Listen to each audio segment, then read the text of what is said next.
በተጨነቃችሁ ጊዜ ለቅዱስ ሚካኤል እንዲህ ብላችሁ ጸልዩለት። ግንቦት 12 ቀን የሚከበረው የቅዱስ ሚካኤል በዓል ቅዱስ ዳንኤልን ወይም ነቢዩ ዳንኤልን በጉድጓድ ውስጥ ተጥሎ ሳለ የዕንባቆምን አንዲት ጸጉሩን ይዞ አንስቶ ወስዶ ዳንኤል በወደቀበት ጉድጓድ ውስጥ ምግብ እንዲያበላው ያደረገበት ተአምር ይነገራል። ስለዚህ እናንተ ይህን ታሪክ ተንተርሳችሁ ቅዱስ ሚካኤል ተአምሩ ገድሉ ብዙ ቢሆንም ወይም ያደረገው ነገር ብዙ ቢሆንም እናንተ ይህንን አስባችሁ ቅዱስ ሚካኤል ሆይ ከውድቀት ጉድጓድ ውስጥ ድረስልኝ፣ ከወደቅኩበት ዋሻ ውስጥ አውጣኝ፣ የዕንባቆምን አንዲት ጠጉሩን ይዘህ አንስተህ ወስደህ ዕንባቆም ዳንኤልንም አላውቀውም ያለበትንም ጉድጓድ አላውቀውም ብሎ በለመነህ ጊዜ ወይም በነገረህ ጊዜ አንተ አንዲት ጠጉሩን ዘለላ ይዘህ አንስተህ ወስደህ በጉድጓዱ ውስጥ ዳንኤል ካለበት አድርሰህ ምግብ እንዲመግበው አድርገህ ዳንኤል ተመግቦ ካበቃ በኋላ መልሰህ ጠጉሩን ይዘህ አምጥተህ ከነበረበት ቦታ ያደረስከው ቅዱስ ሚካኤል ሆይ እኔ በኃጢአት ጉድጓድ ውስጥ ያለሁትን ልጅህን ድረስልኝ፣ እኔም ከጉድጓድ ውስጥ ያለሁትን ልጅህን አንድ መምህር ወይም አንድ አባት ወይም ደግሞ አንድ መንፈሳዊ እንደ ዕንባቆም ያለ ሰው መጥቶ ከወደቅኩበት ጉድጓድ መንፈሳዊ ምግብን መግቦ እንዲያወጣኝ መንፈሳዊ ምግብን ሰጥቶ ባለሁበት አበርትቶ ካለሁበት የኃጢአትና የውድቀት ጉድጓድ ውስጥ አውጥቶ ወደ ዘላለም ተስፋና ወደ ዘላለም ፍቅር ወደ ክርስቶስ እንዲያስገባኝ አንተ ቅዱስ ሚካኤል ሆይ አባትነትህ ትርዳኝ እያላችሁ ጸልዩለት። ቅዱስ ሚካኤል በኅዳር 12 ላይ እንኳን ታሪኩን ስናነበው እንዴት እያረገ የሰዎችን ታሪክ እንደሚቀይር የባህራንን ታሪክ እንዴት እንደቀየረ እናውቃለን። የሶስናን ታሪክ እንዴት እንደቀየረ እናውቃለን። በሶስና ታሪክ በባህራን ታሪክ እንለምነው። ሶስናን ሁለት ጎረምሶች ወይም በኢየሩሳሌም የነበሩ ሁለት መምህራን ተብሎ የሚታሰቡ ሰዎች ናቸው። ስለፈለጓት ወደ ቤቴል ሂድ ተባባሉ። እሷ ገላዋን ትታጠብ ዘንድ ወደ አትክልት ቦታ እየገባች ነበረ። ነገር ግን ሁለታቸውም ለካ ፈልገዋት ነበር ለዝሙት። ሂጃለሁ ከተባባሉ በኋላ ዙረው ወይት ይገናኛሉ። ከሷው ፊት ተገናኙ። ከዛ ሁለቱ ነው ያን ነገር ለማድረግ ስላልቻሉ ፈቃደኛ ሁኝና እኛን ካንቺ ጋር እንድንወርቅ ፈቃጅልን አሏት። እሷ ደግሞ አልፈቅድላችሁም አለቻቸው። ይሄን ያረጉት በስምምነት ነበረ። እናንተ ለእናንተ ፍላጎት አልወድቅም ባለቻቸው ጊዜ እንግዲያውስ ወንጀል ስትሰራ ዝሙት ስትሰራ አገኘናት ብለን እናስገድልሻለን አሏት። በዛን ጊዜ በነበረ በኦሪት ሕግ ስትዘሙት የተገኘች ሴት ትወገር የሚል ሕግ ስለነበረ እናስወግርሽና በከተማው ሕዝብ እናስገድልሻለን እሺ በይን ብለው ቢሏት እምቢ ስትላቸው እንደገና ጮሁና የአካባቢው ሰዎች እንዲሰበሰቡ በማድረግ የአካባቢው ሰዎች ተሰብስበው እሷን ሊወግሯት ሲሉ ዳንኤልን አስነስቶ ቅዱስ ሚካኤል ከዚህች ሴት ደም ንጹሕ ነኝ በማለት ዳንኤል እስኪ አንድ ነገር መረምራቸው ዘንድ እነዚህን በዝሙት ያዝናት ያሉትን ወጣቶች መረምራቸው ዘንድ ይፈቀድልኝ አለ ዳንኤል ነብዩ። እሺ ባሉት ጊዜ ነብዩ ዳንኤል የት ያገኛችኋት? የት ነው ስትዘሙት ያገኛችኋት አላቸው ለየብቻ አድርጎ። ሁለታቸውም ግን በሌላ ዛፍ ስር ብለው ሁለት የተለያዩ ዛፎችን ስለጠሩ በዚህ ምክንያት እነሱ ይገደሉ ብሎ መልአከ እግዚአብሔር መጥቶ እነሱን አጭዷቸው ገሏቸው። ሶስናን ምንም እውነት ብቻ የያዘችውን ሰው የሌላትን ቅዱስ ሚካኤል ነጻ ወጣት። እኛንም እውነት የያዝነውን ነጻነታችንን የምናናፍቀውን እኛን ቅዱስ ሚካኤል በረድኤቱና በበረከቱ በቸርነቱና በፍቅሩ ካለንበት መከራና ስቃይ አውጥቶ እውነታችንን ገልጦ በእኛ ላይ ክፋትን የሚሰሩትን ልቦናቸውን መልሶ ክፋታቸውን እንዲጸጸቱበትና ከክፋታቸው እንዲመለሱ አድርጎ ከክፉ ነገር እኛን እንዲሰውረን የእሷን ቁጥር የፈታ የእኛንም ደግሞ የአገራችንን የቤተ ክርስቲያናችንን የውስጣችንን ቁጥር ፈቶ በሰላምና በፍቅር እግዚአብሔርን እንድናገለግል እግዚአብሔርን እንድናስብ እንዲያደርገን ወደ ቅዱስ ሚካኤል እንዲህ ብላችሁ ጸልዩ።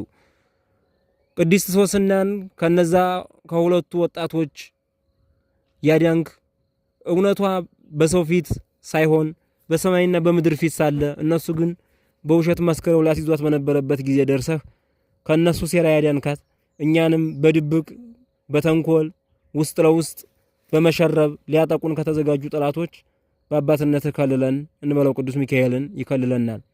አባትነቱና ረድኤቱ ፍቅሩና ቸርነቱ ብዙ ነው ቅዱስ ሚካኤል። ስለዚህ ካለንበት መከራና ስቃይ ያወጣን ዘንድ ይችላል ቅዱስ ሚካኤል። በዚህ እንለምነው።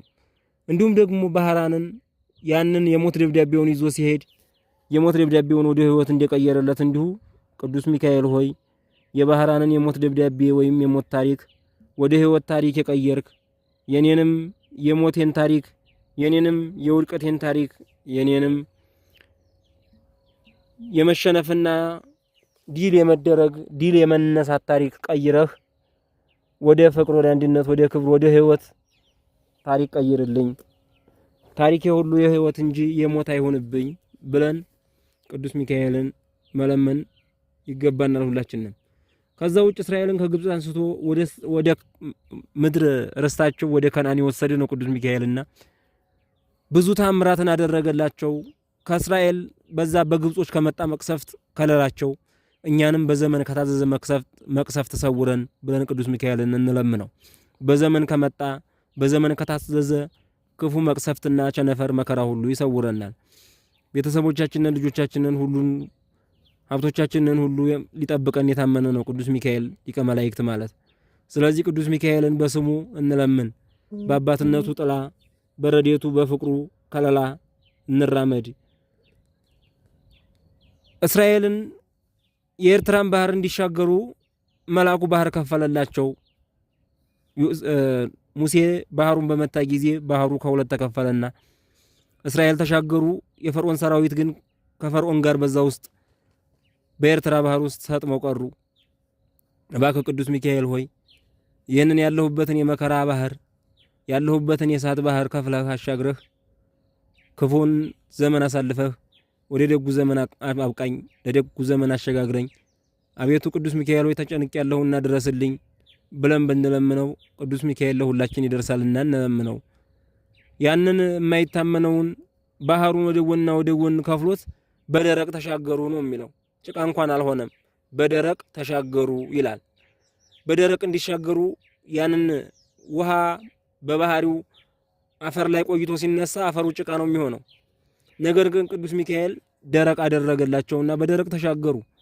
እኛንም የውድቀታችንን፣ የመከራችንን፣ የፈተናችንን ማዕበል ሁሉ አድርቆ ቅዱስ ሚካኤል ቀስ ብለን ዘና ብለን በሱ ጥላነት በክንፎቹ ረድኤት ተከልለን የውድቀታችንን ማዕበል፣ የውድቀታችንን ባህር፣ የመከራችንን ባህር፣ የችግራችንን ባህር እንድንሻገር ታማኝ ነውና ቅዱስ ሚካኤልን እንለምነው። ይህን ሁሉ ያደርግልን ዘንድ ቅዱስ ሚካኤል ይቻለዋልና። እንዲሁም ቅዱስ ሚካኤል ሌላኛው ታሪኩ በድርሳነ ሚካኤል ላይ የምናገኘው ነው። 66 ዓመት የተኛው ያ ኢትዮጵያዊው አቤሜሌክን 66 ዓመት ተኝቶ በ66ኛው ዓመት የእስራኤልን ጥፋት አታሳየኝ፣ የእስራኤልን ጥፋት ከማይ ብሞትም እመርጣለሁ እያለ ሲጸልይ ስለነበር 66 ዓመት በዛ ውስጥ ተኝቶ ሲቆይ ረዳቱ ማን ነበር? ቅዱስ ሚካኤል ነበረ። በስተመጨረሻ እስራኤል ጠፍታ 66 ዓመት ሆኖ ሲነቃ ዙሪያውን ሁሉ ዛፍን አዋትሮበት ዛፍ ሰርቶ ነገሮቹ ሁሉ ቀይሬር ብለው ተነሳ። ነገር ግን በቅዱስ ሚካኤል ረድኤትና በረከት ምንም አልሆነም ነበረ። እኛንም የሀገራችንን ጥፋት አያሳየን፣ የሀገራችንን መከራ አያሳየን፣ የሀገራችንን ውድቀት አያሳየን ብለን እንጸልይ እንለምን። የእኛንም ውድቀት አያሳየን። ጠላቶቻችን ወድቀን እንዲስቁብን፣ ወድቀን እንዲሳለቁብን ከመሆን በፍቅሩና በረድኤቱ ይሰውረን ይጠብቀን። ሁልጊዜም የአባትነቱን ከለላ የክንፈ ረድኤቱን ሀኛ አያረቅብን። እንዲሁም ደግሞ ኤርምያስን ነቢዩ ኤርምያስ በመከራና በሰቆቃ ውስጥ ሳለም የደረሰለት በጉድጓድ ተጥሎ ሳለ ቅዱስ ሚካኤል ነው። አሁንም እንደ ዳንኤል ማለት ነው። ከመከራችን ጉድጓድ፣ ከውድቀታችን ጉድጓድ፣ ከስቃያችን ጉድጓድ ሁሉ ቅዱስ ሚካኤል በክንፈ ረድኤቱ አውጥቶ የተባረከ የተቀደሰ ሕይወት እንዲኖረን ከወደቅንበት አዘቅት፣ በተለይ የኃጢአታችን አዘቅት፣ የፈተናችን አዘቅት፣ የመከራችን አዘቅት፣ የጭንቀታችን አዘቅት ሁላችንም በየቤታችን፣ በየውስጣችን፣ በየውጫችን ሁሉ በቤት በውስጥ በውጭ ፈተናና መከራ አለብን። ይህን ፈተናና መከራችንን ሁሉ እንገላገለው ዘንድ ቅዱስ ሚካኤል ይርዳን ብለን እንጸልይ። ሁልጊዜ ወደ ቅዱስ ሚካኤል ስዕል አድኖ አድርገን ስዕል አድኖ እንኳ ባይኖር በልቦናችን መንበር በልቦናችን ግድግዳ ላይ ቅዱስ ሚካኤልን ስዕሉን ሰቅለን በውስጣችን ወደ ቅዱስ ሚካኤል እንለምን። ቅዱስ ሚካኤል በዚህ ጊዜ እኛን የመታደግና እኛን የማዳን እኛን ወደ ከክፉ ነገር የመሰወር ረድኤቱና በረከቱን ይገልጥልናልና ከጥርጥር ከተንኮል ከክፋት ነፃ ሆነን በቅን ልቡና በንጹህ ልቡናና በቅን ሕሊና ሆነን ቅዱስ ሚካኤል አባታችንን ብንለምነው ቅዱስ ሚካኤል ሁልጊዜም ከወደቅንበት ያነሳንና ካለንበት ችግር ያወጣን ዘንድ የታመነ ነውና ወደ ቅዱስ ሚካኤል እንድንመለስ ቅዱስ ሚካኤልን እንድንለምነው ሁላችንም ይገባናል። ቅዱስ ሚካኤል ብዙ ሌሎች ነገሮችን ሁሉ አደረገ። ብዙ ነገሮችን ሁሉ አደረገ። ሊቀ መላእክት ሆኖ ተሾመ። ሳጥናኤልን በኃይሉ በክንዱ ረገጠ፣ በጦሩ ወጋ። ይህን ሁሉ አደረገ ቅዱስ ሚካኤል በአባትነቱ። የእኛንም ጠላቶቻችንን ይጣልልን። እኛ አቅም የለንም፣ እኛ ጉልበት የለንም፣ እኛ ብርታት የለንም። ነገር ግን በቅዱስ ሚካኤል ረድኤትና ፍቅር ሁልጊዜም ከመከራና ከጭንቀት እንወጣለንና ቅዱስ ሚካኤል ሆይ ጭንቀታችንና መከራችንን እንገላገለው ዘንድ ድረስልን ብለን ሁልጊዜ እንለምነው። አባትነቱ ሁልጊዜ ከኛ ጋር ነው። እኛ ግን ብዙ ጊዜ አናስተውለውም። ቅዱስ ሚካኤል ሁልጊዜም ረዳታችን ነው። እኛ ብዙ ጊዜ ግን ላናስተውለው እንችላለን፣ ላናስበው እንችላለን እና ቅዱስ ሚካኤልን ሁልጊዜም በመግባት በመውጣታችን ጊዜ እንለምነው። ከመላእክት ቅዱስ ሚካኤልን እና ቅዱስ ገብርኤልን እንድንለምን፣ እናታችን ንግዝእትነ ማርያም ወላዲተ አምላክን እንድንለምን፣ ከጻድቃን ሰማዕታትም እንዲሁ ደግሞ እናቶቻችንንና አባቶቻችንን እንድንለምን ቅዱሳት መጻሕፍት ያዛሉና የቅዱሳት መጻሕፍትን ምክር መሰረት አድርገን በእነዚህ ሁሉ እኛን በከበቡን ቅዱሳን ሁሉ ረድኤት በረከት እንድናልፍ ልንለምናቸው ይገባል። እግዚአብሔር እኛን ያድነን ዘንድ ይችላል። ነገር ግን ደግሞ የምንጸልይበትን ፈቃዱን ከሱ እንቀበላለንና ከሱ ተቀብለን እኛ ደግሞ መልሰን ወደ እሱ እናደርጋለንና ሁልጊዜ በጸሎት ራሳችንን እናስብ፣ ራሳችንን በጸሎት እንገንባ።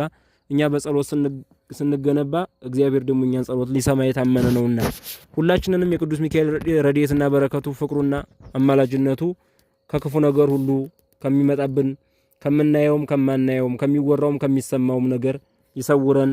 ቅዱስ ሚካኤል ሁላችንንም ይጠብቀን። ወስብሐት ለእግዚአብሔር አሜን።